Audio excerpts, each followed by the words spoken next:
নবীজি বলেছেন আল মারওয়াতু ইযা সাল্লাত খামসাহা, যখন একজন নারী, মুসলিম নারী 5 ওয়াক্ত নামাজ ঠিকমতো আদায় করে। শোনেননি আপনারা এই হাদিস? আপনারাও মুখস্থ, আমার মা বোনেদেরও মুখস্থ। তাতে বোঝা যায় আল্লাহ গোটা কোরআন হাদিস সব জায়গায় শুধুমাত্র এই এতটুকুই মানে নারীদের ওয়াজ করেছেন। আর যে অসংখ্য অগণিত ওয়াজ আছে তা আমরা সাধারণত করিও না, শুনিও না, মা বোনেরাও জানে না। বুঝাতে পারি নাই? আগে হাদিসটা বলি। আমরা বলি ইজা সাল্লাত খামসাহা ওয়া সামাত শাহরা, যে 1 মাস ব্যাপী রোজা রাখবে, ওয়া হাসানাত ফারজাহা, যে তার লজ্জাস্থানের হিফাজত করবে, ওয়া আতাআত বালাহা, যে তার স্বামীর আনুগত্য করবে।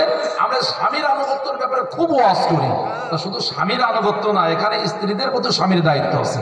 শুধু আন্দাজে সব স্ত্রীদের উপর দায়িত্ব চাপাই দিলে হবে না। আল্লাহ যেভাবে বলেছেন মানুষকে তো সেইভাবে বোঝাতে হবে, সেইভাবে বুঝতে হবে। কথা বোঝেন নাই ভাই?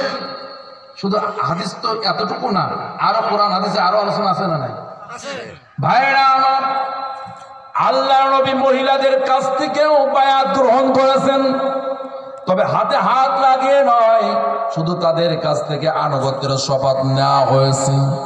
কিসের শপথ নেওয়া হলো এটাও আল্লাহ তাআলা কোরআনুল কারিমে তুলে ধরেছেন। জোরে বলেন না সুবহানাল্লাহ।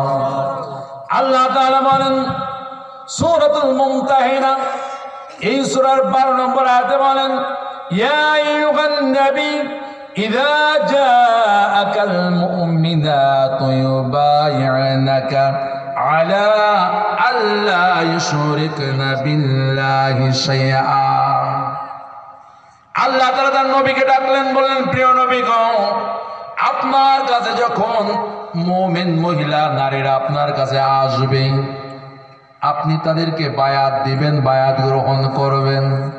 1 নাম্বার বিষয় হলো আল্লাহ ইউশরিকনা বিল্লাহি শাইআ, মুমিন নারীরা যেন তাদের জীবনে কোনো শিরকের সাথে না জড়ায়। এই ওয়াজ তো আমরা করতেছি না, কারণ 4টে কাজ করে তো জান্নাতে ঢুকাই দিচ্ছি। আমরা বলতেছি যে এই 4টে কাজ যদি করো, কয়টা?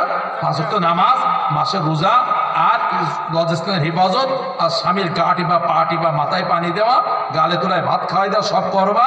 এরপরে তোমার নবীজি বলতে ফালতাদখুল মিন আইয়ি আবওয়াবিল জান্নাতি শাআ, যে দরজা, 8টা দরজা আছে তো, যে দরজাতে ঢুকবে নারী চলে গেল। আপনার কোরআনের যত ওয়াজ নারীদের জন্য সব বেকার হয়ে গেল। দেব বুঝাতে পারি না ভাই? এই হাদিস তো হাদিসের জায়গায় ঠিক আছে, কিন্তু আরো ওয়াজ আছে না নাই? আমাদের সব বক্তারা, বললাম যে 95% বক্তা এই হাদিস বলে মা বোনদেরকে একটা জান্নাতে যাওয়ার সার্টিফিকেট হাতে কোনো কায়দা ধরাই দিয়ে, আর মা বোনেরও আলাগুলো তো যাই মোটামুটি জান্নাতে যাওয়ার একটা রাস্তা পাইলে হয়, আর কিছু রাখবে না। কিন্তু আরো ওয়াজ আছে না নাই? রাগ করতেছে না ভাই? যারা চিটা তারা আউট হয়ে যাবে, কিন্তু যারা মূল চাল ধান তারা পড়ে থাকবে জমিনে, ঠিক না ভাই? সুতরাং সব লোক যে শেষ পর্যন্ত ওয়াজ শোনে তা তো নয়। সুতরাং আমাদের যাদের ইমানের খোরাক আছে, আমাদের কোরআনের ওয়াজ শোনার দরকার আছে না নাই? তাহলে 1 নাম্বার আল্লাহ বললেন, নবীজি গো, মুমিনাত মানে কি? মুমিন নারী, নারী মুমিনেরা যখন আপনার কাছে বায়াতের জন্য আসে, আপনি 1 নাম্বার বায়াত নেবেন। বিষয়টা হলো আল্লাহ ইউশরিকনা বিল্লাহি শাইআ, তারা যেন খবরদার আল্লাহর সাথে শিরিক না করে। আমি আগেই বলেছি, আমাদের মা বোনেরা আছে না দরবারে টরবারে, যে চাল পড়া, ডাল পড়া, খিচুড়ি পড়া, মুরগি আছে, হাঁসের ডিম আছে, কত কিছু সব মান্নত করে বসে থাকে। হ্যাঁ, আল্লাহ খবরদার, কোন কায়দা শিরিকে লিপ্ত হওয়া যাবে না। কয়টা বিষয় দেখেন। 2 নাম্বার হলো ওয়ালা ইয়াসরিকনা, আপনি মা বোনদের নারীদের কাছ থেকে এই ওয়াদা নিন, প্রতিশ্রুতি নিন, তারা যেন তাদের জীবনে চুরির সাথে জড়িত না হয়। কি হয়? চুরি করতে পারবে না, আত্মসাৎ করতে পারবে না। কিন্তু আমরা তো হাদিস পড়ে জান্নাতে আগেই ঢুকায় রেখেছি, ঝামেলা নেই। আল্লাহ বলেন 2 নাম্বার হলো চুরি করবে না।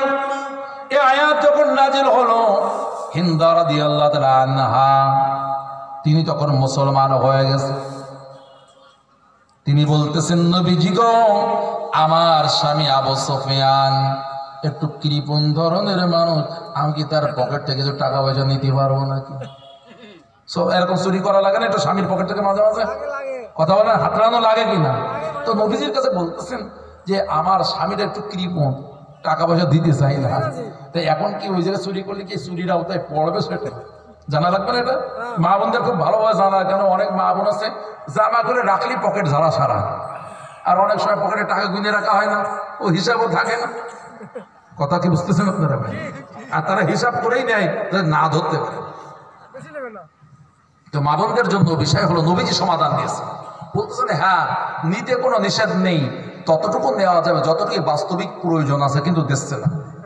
কিন্তু তুমি বিলাসিতা করার জন্য অন্যায় ভাবে না জানিয়ে অন্যায় কাজে খরচ করার জন্য অঢেল আত্মসাৎ করবে, চুরি করবে, এটা জায়েজ হবে না। কথা কি বুঝতে পেরেছি?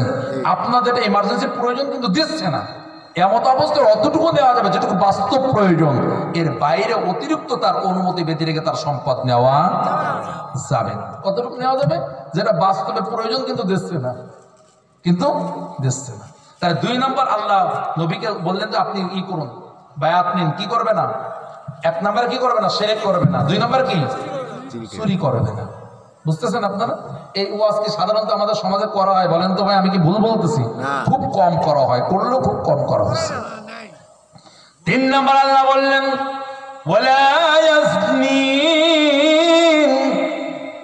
3 নম্বর হলো তারা যেন জিনার সাথে জড়িত না হয়ে পড়ে। জিনা তো একরকম নয়, জিনার নানান রকম রূপ আছে। ফোনে আলাপ করা, এটা হলো তার কণ্ঠের জিনা, কথা বলুন। ভিডিও কল করে অশ্লীল আচরণ করা, এটাও জিনার আওতায় পড়বে। পরপুরুষের সাথে গোপনে সম্পর্ক করা জিনার আওতায় পড়বে। সরাসরি জিনা করা জিনার আওতায় পড়বে। আল্লাহ বললেন মুমিন যারা নারী আপনার কাছে এসেছে তাদের কাছ থেকে নবী আপনি ওয়াদা বুঝে নিন, তারা তাদের জীবনে জিনা করবে না। কি করবে না? এই যদি ওয়াদা করতে পারে তাহলে ওরা জান্নাতে যাওয়ার মুমিন।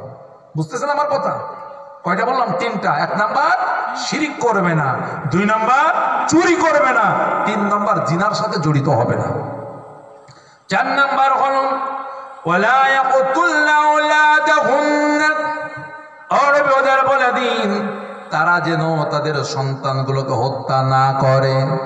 প্রশ্ন হলো কোন নারী তো তার সন্তানকে সাধারণত হত্যা করে না।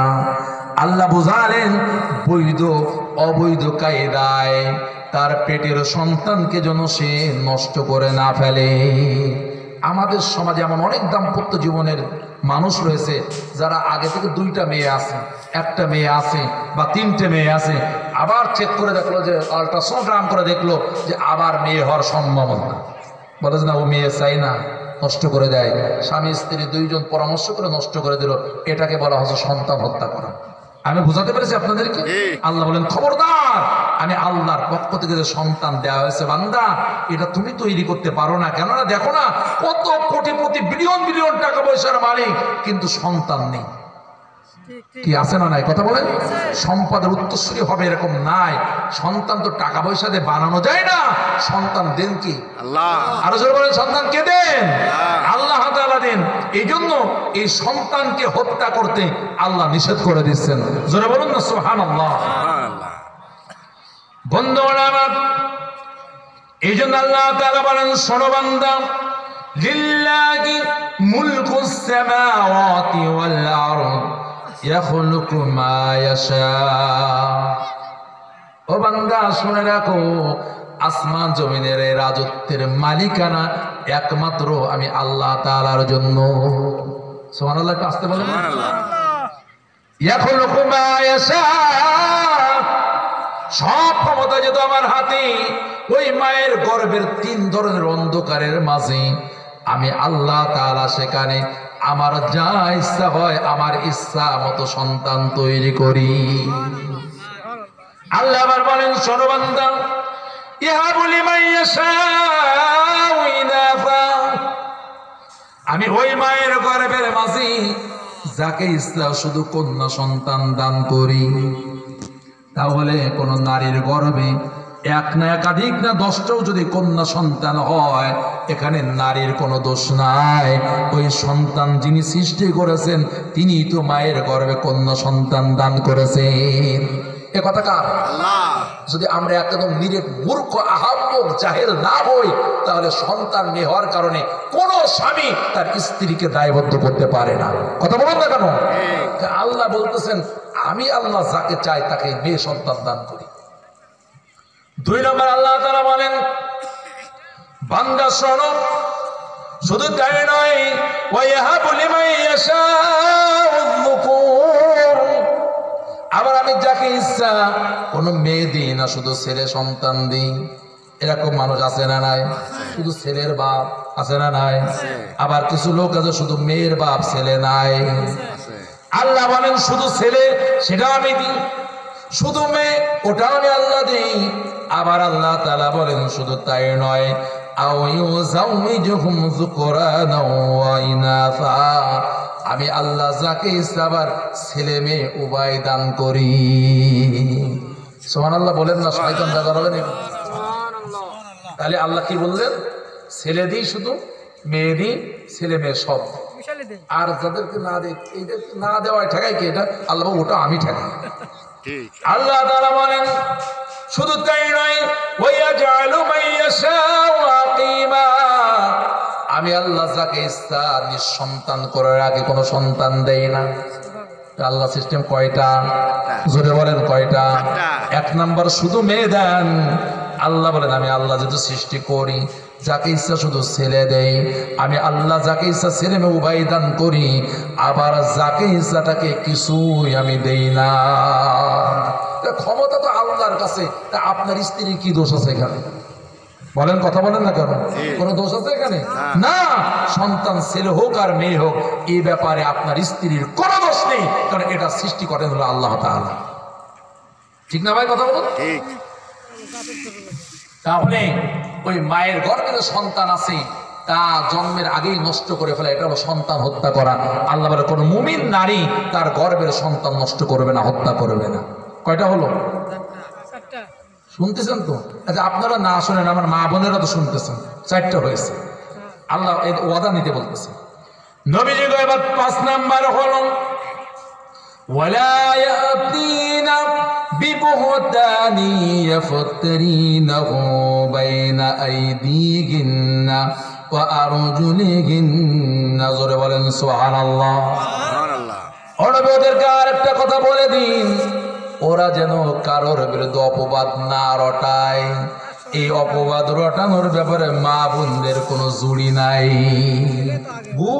শুনি যাও ওই পাড়ার কি হয়েছে, কোন একটা সংবাদ যদি আপনি কারেন্টের বেগে ছড়িয়ে দিতে চান, তাহলে কোন এক মহিলাকে বলবেন খবরদার এ কথা কারো বলে না, শুধু এতটুকু বলবেন, হ্যাঁ ওই অমুকের বউ কিন্তু গতকাল রাত থেকে পাওয়া যাচ্ছে না, এটা শুনলাম, খুব গোপন খবর, বউ এটা কারো কাছে বলে না।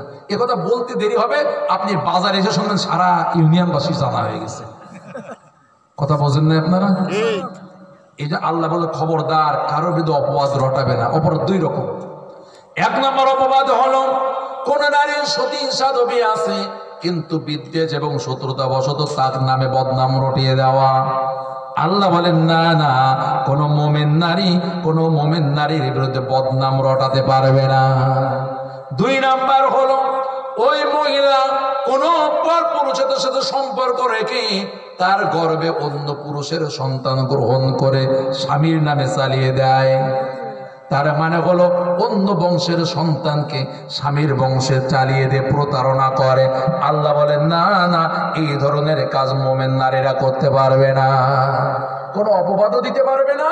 আবার কোন মহিলা গোপনে কোনো পরপুরুষের সাথে সম্পর্ক রেখে তার সন্তান তার গর্ভে ধারণ করে স্বামীর নামে চালিয়ে দিতে পারবে না। এরকম অনেক নেককারিনী মহিলা আমাদের দেশে আছে, যদিও জয়পুরহাট এবং কালায় নেই, তবে আমাদের বাংলাদেশে আছে।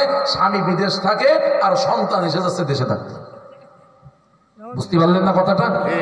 আল্লাহ খবরদার অন্যের সন্তানকে স্বামীর সন্তান হিসেবে চালিয়ে দিতে পারবে না। কয়টা হয়েছে? 6 নাম্বার হলো ওয়ালা ইয়াসিনাকা ফি মা'রুফ। ও নবী, আপনি আপনার পক্ষ থেকে যত ভালো কাজের নির্দেশ দিবেন মহিলা নারীরা এ ব্যাপার অস্বীকার করতে পারবে না। কয়টা হয়েছে ভাই? 6টা। আবার বুঝে নিন। 1 নাম্বার শিরিক করতে পারবে না, 2 নাম্বার চুরি করতে পারবে না, 3 নাম্বার ব্যভিচার করতে পারবে না। 4 নাম্বার সন্তান হত্যা করতে পারবে না। 5 নাম্বার কারণ অপবাদ রটাতে পারবে না, অন্যের সন্তানকে স্বামীর সন্তান হিসেবে চালিয়ে দিতে পারবে না। আর 6 নাম্বার হলো নবীজি যে আদেশ করবেন সে আদেশকে অমান্য করতে পারবে না। জোরে বলেন না সুবহানাল্লাহ। বলেন